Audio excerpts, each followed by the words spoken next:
Well, a traditional burial or a cremation will no longer be the only options in Arizona when a loved one passes away. Governor Hobbs just signed HB 2081 into law. It's also known as the Grandpa in the Garden bill. It clears the path for a new eco-friendly alternative for legally disposing of someone's remains after they pass.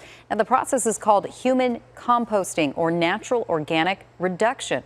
Instead of being cremated or buried, remains are turned into fertile soil that can be used in your backyard or garden.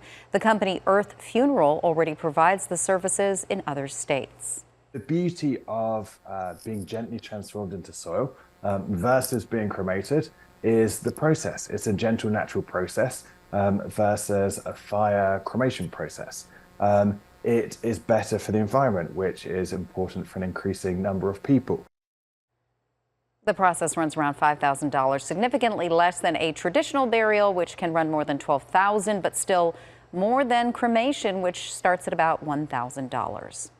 It's been nearly 2 months.